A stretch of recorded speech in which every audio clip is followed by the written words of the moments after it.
Hi friends, welcome to news pocket. BJP అన్ని రాష్ట్రాల్లో చాలా వేగంగా పుంజుకుంటోంది. కేరళ అండ్ వెస్ట్ బెంగాల్ ఇలాంటి కీలకమైన రాష్ట్రాల్లో కూడా కమలం పార్టీ గతంలో కనీసం ఒక వార్డు మెంబర్ను సైతం గెలవలేని స్థానంలో ఉన్న పార్టీ ఇప్పుడు ఏకంగా అధికారం కోసం చేరువవుతున్న పరిస్థితులు ఉన్నాయి.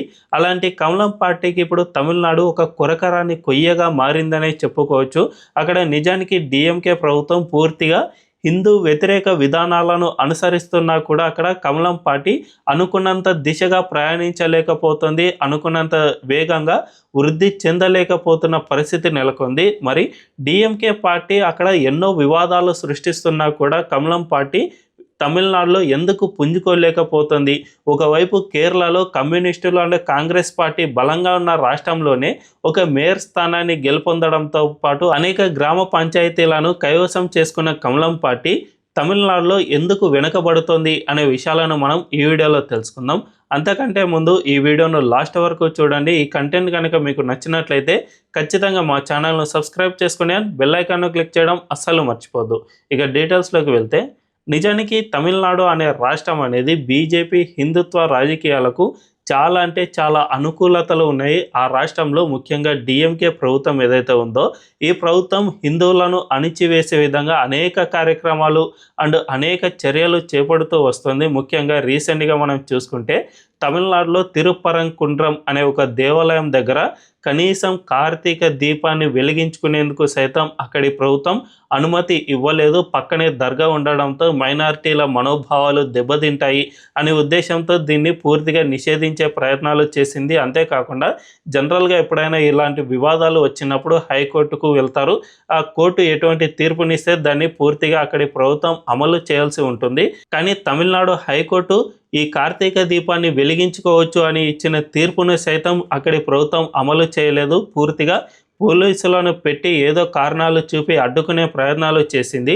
ఈ విధంగా జస్ట్ హైకోర్టు తీర్పు ఇచ్చినా కూడా వీళ్ళు అమలు చేయలేని పరిస్థితులు అక్కడ ఉన్నారు. అంతేకాకుండా ఆ రాష్ట్రంలో దేవాదాయ శాఖతో అక్కడి స్థానిక దేవాలయాలకు అనేక వివాదాలు అనేవి చెలరేగుతూనే ఉన్నాయి. 2022లో చిదంబరం టెంపుల్ ఇష్యూ అనేది బాగా ఫ్లేరప్ అయింది. అక్కడి స్థానిక ఆలయ అర్చకులతో పెద్ద ఎత్తున వీళ్ళు వివాదానికి తెరలేపారు. అంతేకాకుండా అక్కడ ఒక మండపం విషయంపై ఈ వివాదాన్ని దేవాదాయ శాఖ స్టార్ట్ చేసింది. తద్వారా వీళ్ళందరినీ ఇబ్బందికర పరిస్థితుల్లోకి నెట్టివేసే ప్రయత్నాలు చేసింది. దీంతో ఇది కాస్త కొన్ని నెలల తరబడి వివాదంగా మారింది. అయినా కూడా డిఎంకే ప్రభుత్వం ఎక్కడ వెనక్కి తగ్గలేదు. తాను అనుకున్న పని ఈ చిదంబరం టెంపుల్లో పూర్తి చేసేసింది. సో ఇదే కాకుండా అరుణాచలేశ్వరం టెంపుల్ దగ్గర సైతం దేవాదాయ శాఖ ఒక వివాదాన్ని రేకెత్తించింది. అదేమిటంటే దేవాదాయ శాఖకు సంబంధించిన టెంపుల్ నిధులు ఏవైతే ఉంటాయో ఈ నిధులను తీసుకుని ఆ దేవాలయం చుట్టూ లేదంటే ఆ గ్రామంలో అభివృద్ధి చేసేందుకు ప్రయత్నాలు చేసింది. దేవాలయం చుట్టూ చాలామందికి షాపులు కట్టించి ఇచ్చివేయడం, లేకపోతే ఈ నిధులను ఇతరంగా రోడ్లు నిర్మించడానికి వీటికి యూజ్ చేస్తూ వచ్చింది. అయితే 1959 దేవాదాయ శాఖ చట్టం ప్రకారం ఇవన్నీ కూడా అస్సలు చేయకూడదు. ఆలయ నిధులు ఆలయ అభివృద్ధికి మాత్రమే కేటాయించాలి. ఈ విధంగా అభివృద్ధి పనులన్నిటినీ కూడా స్థానిక గవర్నమెంటో లేదంటే తమిళనాడు గవర్నమెంటో చేపట్టాలే తప్ప ఆలయ నిధులు వీటికి అస్సలు ఉపయోగించకూడదు. అయినా కూడా దేవాదాయ శాఖ ఈ నిధులను లాక్కునే ప్రయత్నం చేసింది. దీంతో అప్పట్లో పెద్ద వివాదమే చెలరేగింది.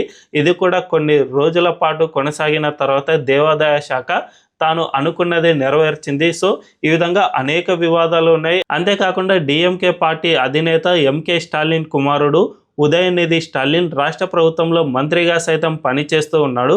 ఈ ఉదయనిధి స్టాలిన్ ఆ రాష్ట్రంలో ఈ హిందుత్వ అండ్ సనాతన ధర్మాన్ని పూర్తిగా నిర్మూలించాలి, ఇది మలేరియా డెంగ్యూ కంటే ఘోరమైనది, సో దీన్ని పూర్తిగా నిర్మూలించే ప్రయత్నం మా ప్రభుత్వం చేస్తుంది అనే విధంగా వ్యాఖ్యానం చేశాడు. ఇది కాస్త దేశవ్యాప్తంగా పెద్ద చర్చనీయాంశమైంది. ఉదయనిధి స్టాలిన్పై తీవ్ర వ్యతిరేకత అనేది వ్యక్తమైంది. అయినా కూడా ఆయన అస్సలు తన వ్యాఖ్యలను వెనక్కి తీసుకోలేదు. తాను చేసిన వ్యాఖ్యలకు పూర్తిగా కట్టుబడి ఉంటాను అనే ప్రకటన చేశారే తప్ప ఎక్కడా కూడా తన వ్యాఖ్యలను వెనక్కి తీసుకోలేదు.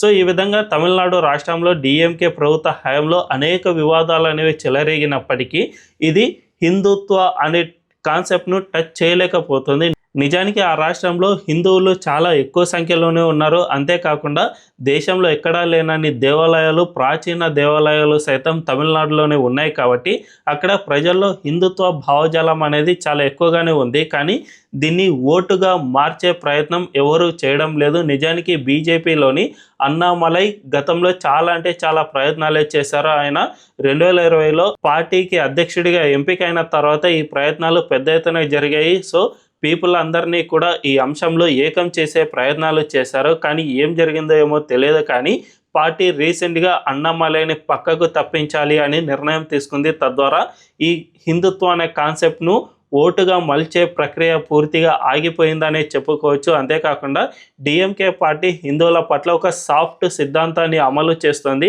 పైకి మాత్రం ఇలాంటి వివాదాలు ఎన్నో చేస్తూ ఉన్నా కూడా ఆ పార్టీ నేతలు ప్రచారంలో మాత్రం మేము హిందువులమే అని చెప్పుకొని అండ్ ఎన్నికల సమయంలో దేవాలయాలకు వెళ్ళడం ఇలాంటి అనేక ప్రయత్నాలు చేస్తూ ఉండటం వల్ల హిందువులు వాళ్ళను ఈజీగా నమ్మడం ఇలాంటివి జరుగుతూ ఉన్నాయి. తద్వారా ఆ రాష్ట్రంలో పార్టీ ఒకవైపు హిందూ వ్యతిరేక విధానాలు అండ్ క్రైస్తవ అనుకూల విధానాలు చేస్తూ ఉన్నా కూడా అక్కడ ప్రజలకు మాత్రం ఇది పూర్తిగా అర్థం కావడం లేదు. మనం ఓటు బ్యాంకుగా మారాలి అనే విషయం అక్కడి ప్రజలకు అసలు తెలియడం లేదు. అంతేకాకుండా తమిళనాడుకు ప్రాచీన రాజకీయాలను మనం ఒక్కసారి విశ్లేషణ చేస్తే ఆ రాష్ట్రంలో ఎక్కువగా ద్రవిడవాద సిద్ధాంతాలు అనేవి బలంగా ఉన్నాయి. ఇప్పటికీ కూడా చాలామంది ద్రవిడవాద సిద్ధాంతాలనే నమ్ముతూ ఉన్నారు. ముఖ్యంగా యూపీ లేదంటే ఉత్తర భారతదేశంలో ఈ హిందుత్వ రాజకీయాలు ఎందుకు ఎక్కువగా ఉంటాయి అంటే ఈ రాష్ట్రాలన్నీ కూడా ఈ మొఘలుల దండయాత్ర అండ్ దేవాలయాల విధ్వంసం, హిందూ వినాశనం వీటన్నిటినీ కూడా గతంలో చాలా ప్రత్యక్షంగా చూసిన వాళ్ళు కాబట్టి వాళ్ళలో సహజంగానే ఈ హిందుత్వ అనే భావజాలం అండ్ హిందుత్వ కాన్సెప్ట్ అనేది చాలా ఎక్కువగా ఉంటుంది. ముఖ్యంగా మహారాష్ట్రలో మనం చూసుకుంటే అక్కడ ఛత్రపతి శివాజీని గౌరవించని వాళ్ళంటూ ఎవరు ఉండరు. వాళ్ళు ఏ మతానికి సంబంధించిన వాళ్ళైనా సరే, ముస్లింలైనా క్రైస్తవులైనా సరే శివాజీని ఖచ్చితంగా అక్కడ గౌరవిస్తారు. ఎందుకంటే వీళ్ళంతా కూడా డైరెక్ట్గానే వార్ను ఎదుర్కొన్నారు కాబట్టి వాళ్ళకు ఈ విషయంపై స్పష్టమైన అవగాహన ఉంటుంది. కానీ తమిళనాడు ముఖ్యంగా దక్షిణ భారతదేశాలు ఇలాంటి వివాదాలను డైరెక్ట్గా ఎదుర్కోలేదు. ఒకవైపు కర్ణాటక మాత్రమే టిప్పు సుల్తాన్ను ఎదుర్కొన్నారు. సో అక్కడ మఠాలు, పీఠాలు వీటి ప్రభావం చాలా ఎక్కువగానే ఉంటుంది. కానీ ఏపీ, తెలంగాణ అండ్ ఇటు తమిళనాడు, అటు కేరళ ఈ రాష్ట్రాలు వీటిని డైరెక్ట్గా ఎదుర్కోలేదు కాబట్టి ఈ రాష్ట్రాల్లోని ప్రజలకు పూర్తిగా ఈ విషయాలపై స్పష్టమైన అవగాహన ఉండదనే చెప్పుకోవాలి. ముఖ్యంగా తమిళనాడుకు చూసుకుంటే అక్కడ ద్రవిడవాద రాజకీయాల ప్రభావం మరింత ఎక్కువగా ఉంటుంది కాబట్టి వీటి మధ్యలో హిందుత్వ రాజకీయాలను పెనట్రేట్ చేయగలిగే నాయకుడు ఇప్పుడు సమర్థవంతమైన నాయకులు లేరనే చెప్పుకోవాలి. ఈ విషయంలో అన్నామలై చేసిన కృషి మామూలుది కాదు. చాలా వరకు ప్రయత్నాలు చేశారు. కానీ కమలం పార్టీ అధిష్టానం ఆ రాష్ట్రంలో కొన్ని ఎన్నికల ఈక్వేషన్లలో భాగంగానే అన్నామలైని పక్కకు తప్పించారు. తద్వారా ఆ రాష్ట్రంలో కమలం పార్టీ ఇప్పుడు చాలా వరకు డౌన్ఫాల్ అవుతూ వస్తుంది. అంతేకాకుండా వచ్చే 2026 ఎన్నికల్లోపు ఆ రాష్ట్రంలో అన్నా డిఎంకేతో పాటు బీజేపీ పొత్తు పెట్టుకుంది. ఒకవేళ అన్నా డిఎంకే కానీ అధికారాన్ని సంపాదిస్తే, డిఎంకే పార్టీ అధికారాన్ని కోల్పోతే అప్పుడు మనం సాఫ్ట్ హిందుత్వ సిద్ధాంతాలతో పాటు హార్డ్ కోర్ హిందుత్వ సిద్ధాంతాలను సైతం అధికారంలో ఉండి వీటిని ప్రచారం చేసే మేలు అని కేంద్ర అధిష్టానం భావించినట్లు సమాచారం అందుతుంది. అందువల్లనే ప్రస్తుతానికి అన్నామలైని పక్కకు తప్పించైనా సరే ఆ రాష్ట్రంలో తాము అధికార కూటమిలో భాగం కావాలి అని కమలం పార్టీ భావిస్తుంది. అందులో భాగంగానే ఇలాంటి అనేక రాజకీయ పరిణామాలు జరుగుతూ ఉన్నాయి. సో భవిష్యత్తులో ఈ విషయంపై ఏం జరగనుంది, అన్నా డిఎంకేతో పాటు కమలం పార్టీ అధికారంలోకి వస్తుందా, ఒకవేళ వస్తే ఆ రాష్ట్రంలో హిందుత్వ సిద్ధాంతాలు ఏ విధంగా మారనున్నాయి అనే విషయాలు తెలియాలంటే వేచి చూడాల్సిందే. మరి ఈ విషయంపై మీ అభిప్రాయం ఏంటో కామెంట్ల రూపంలో తెలియజేయండి. అండ్ ఈ వీడియో కనుక మీకు నచ్చినట్లయితే ఖచ్చితంగా మా ఛానల్ను సబ్స్క్రైబ్ చేసుకోండి. బెల్ ఐకాన్ క్లిక్ చేయడం అస్సలు మర్చిపోవద్దు. Thank you.